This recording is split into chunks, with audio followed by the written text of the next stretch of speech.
it's Liz Yuille from Old Stables Crafts. Thank you for joining me again today. Today I have got this pretty little box for you. It's so cute. It's using the Frosted Florals paper and it's an envelope punch board project. I would open it, but if I open it, I'll never get it shut again because I cut the ribbon a bit short. So I will show you how I've made it and then you'll see what's inside. So, as I say, it's an envelope punch board project. I have done it in both metric and imperial. But let's first of all bring in my punch board and another of the Frosted Floral papers. They are gorgeous. I love them. This is going to be a great paper to stock up on before the end of the autumn-winter catalogue selling period to have in the spring, because this is going to go into spring-summer. I mean, it's not going into the spring-summer catalogue as far as... Well, no, it's not. It's not in the spring-summer catalogue.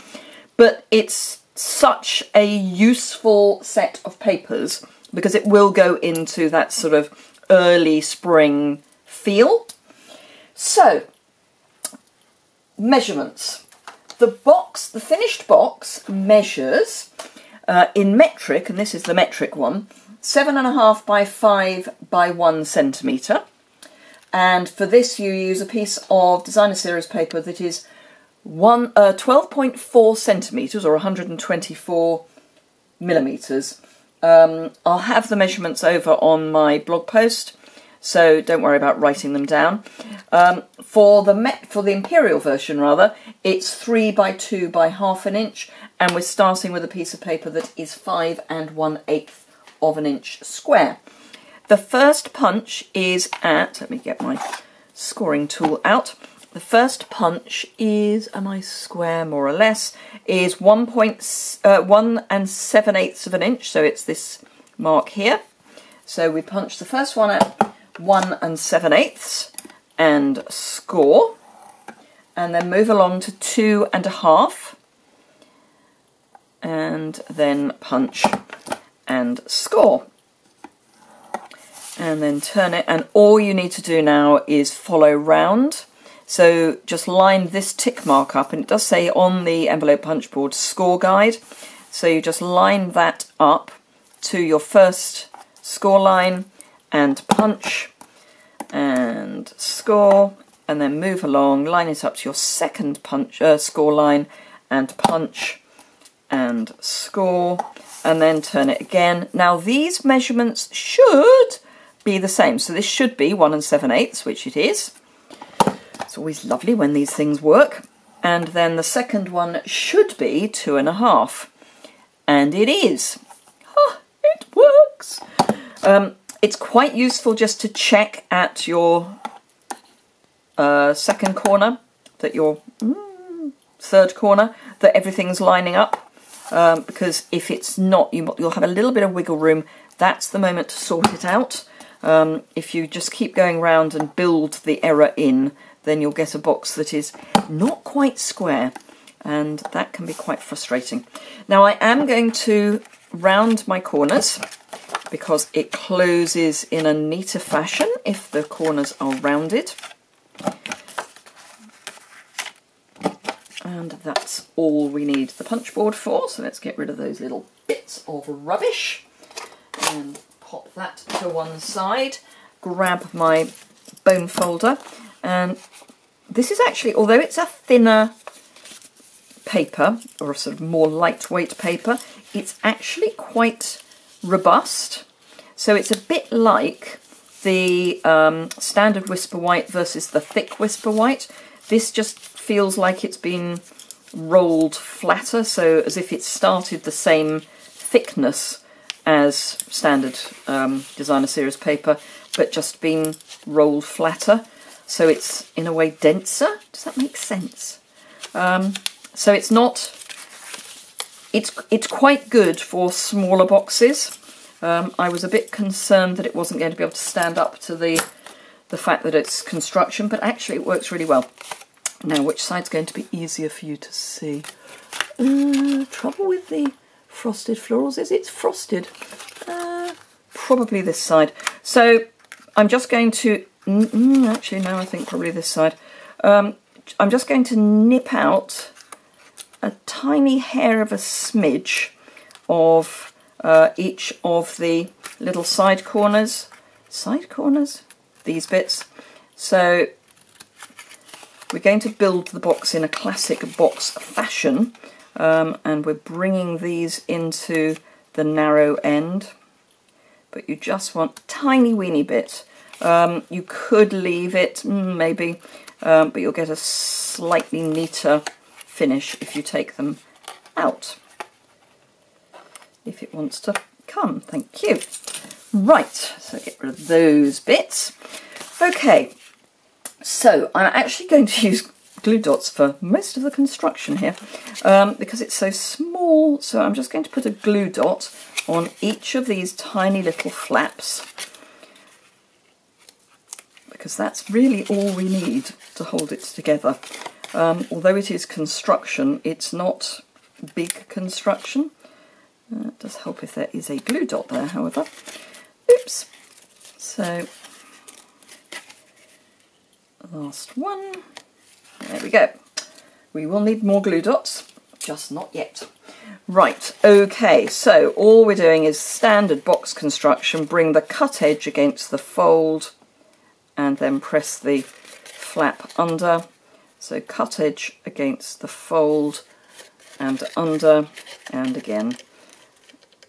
If I bring that closer, we go out of the light, so let's bring it back down a little bit. I'm filming at, you know, not that late, 5 o'clock in the evening, so I've got all my lights on in an effort to have some light. Right, so the mystery content is a Ghirardelli square. Now, those of you who know me, A, know that I don't eat chocolate, and B, know that I went to the Orlando On Stage, and whilst we were there, we went to get ice cream at the Ghirardelli ice cream shop in Disney Springs, is that right? So where the shopping mall is, or shopping area is, and they were giving these away, so it seemed rude not to, really. So I'm just going to bring those flaps in, and again I'm going to use, it would help of course if I put my Ghirardelli square in, I'm just going to use more glue dots. In fact, let's take that out until I put my glue dots on, because I think it's going to be easier to stick the glue dots on before I've got something in my little box. There we go. So what could you use instead if you're in the UK, bearing in mind you can't get Ghirardelli squares in the UK? Probably After Eight mints would fit. I'm trying to think of anything that's rectangular. I mean, some mini bars of chocolate will fit, which brings to mind a thought. If I've got them to hand, which of course I'm not going to. Oh, there we are. So, I have some divine chocolate bars, which fit! So, it's a bit late now, really, isn't it?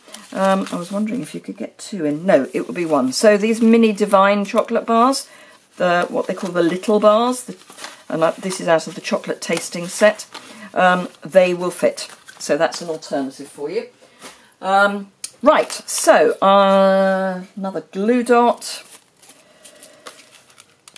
just to close everything together. Right, now I am pairing this, although Cherry Cobbler is not in the colour scheme, I'm going for the copper side, and because it's frosted florals, I'm kind of going with it.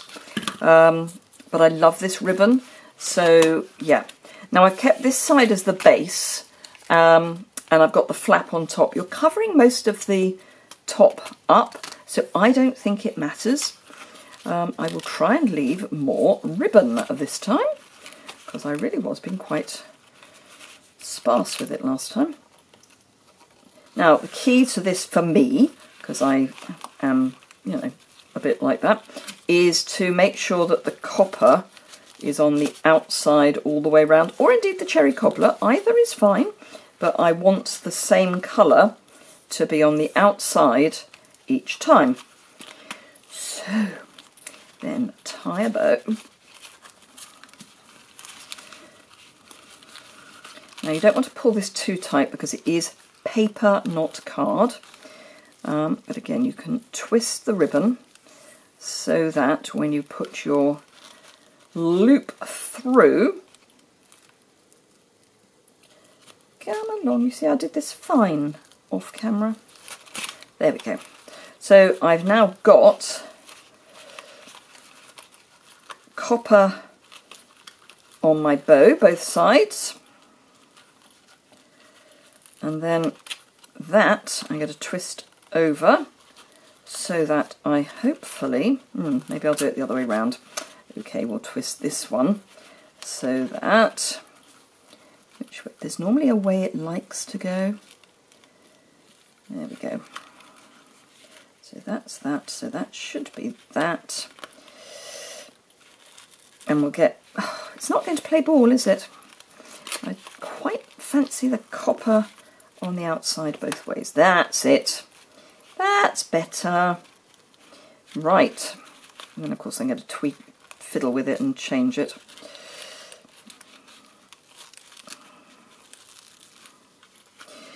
I think I'll stop fiddling.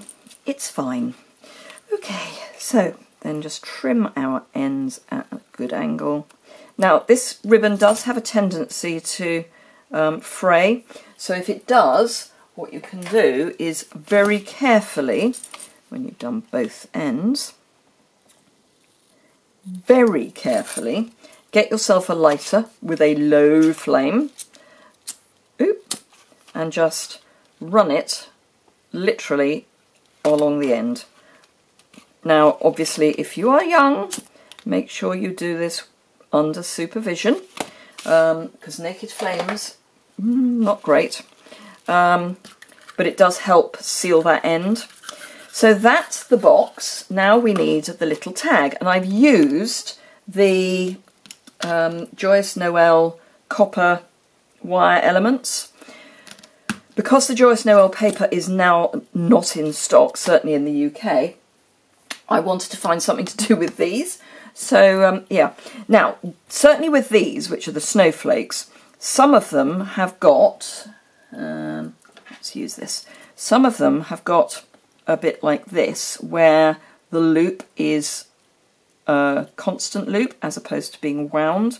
So this is an under, over, under, over, under, under, but this is an over, over, if that makes sense. If I bring it any closer, so this, I need to bring the light up so you can see it. This is what I mean, it's got a loop here as opposed to here where it's hidden, because that loop you can then pop underneath your ribbon, or I could do it this way, couldn't I? You can pop it through your ribbon and trap your ribbon underneath that loop. Why is it always that it plays nicely off camera and on camera doesn't want to?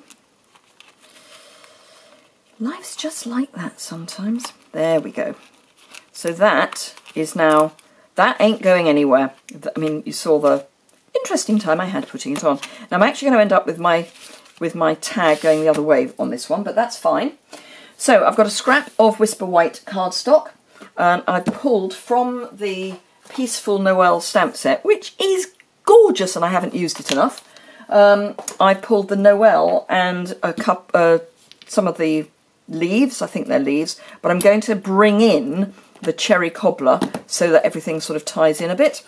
So I'm going to start by stamping the Noel in soft suede. Now soft suede is in the paper, so that's fine. So that's that.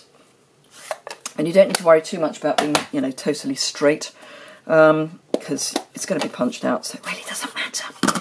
Then I'm full strength cherry cobbler. I'm taking the outline and I'm just going to come round and just kind of put some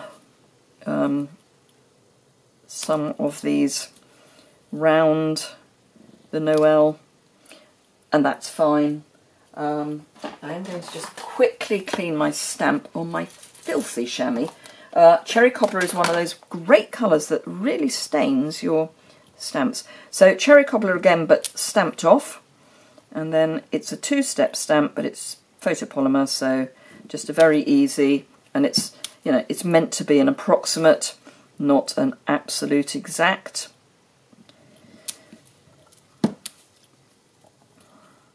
And then just fill these in. Oh, if I had a brain and all that.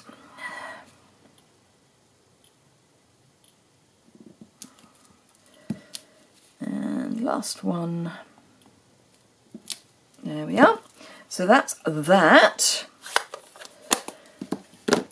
Get rid of my ink pads and bring in my pretty label punch and a pair of scissors.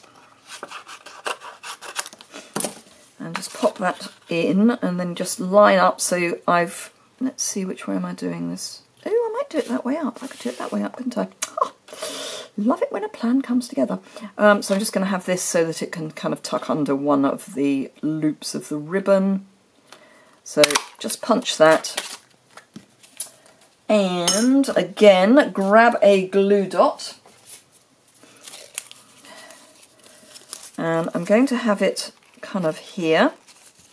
So in there. So I'm actually going to have my dot under the N of Noel.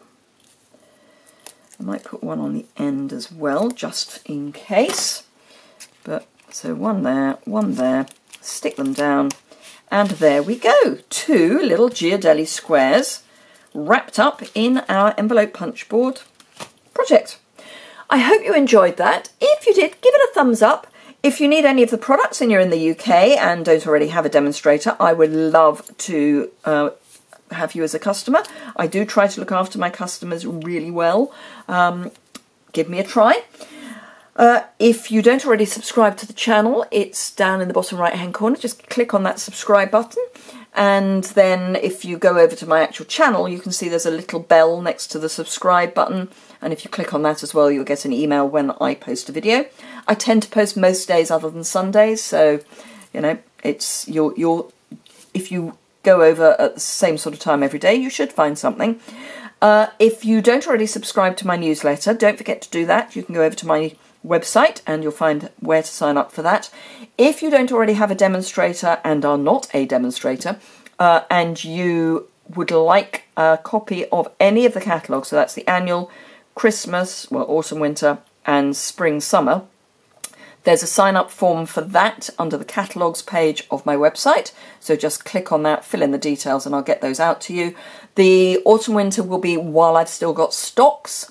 I'm not going to order any new copies of that, but I do have a few in hand still. So by all means, order those from me, and then I'll get those posted out to you, and those come to you free. What else can I say? Not very much, other than thank you very much indeed for watching me, and I hope to see you again very soon.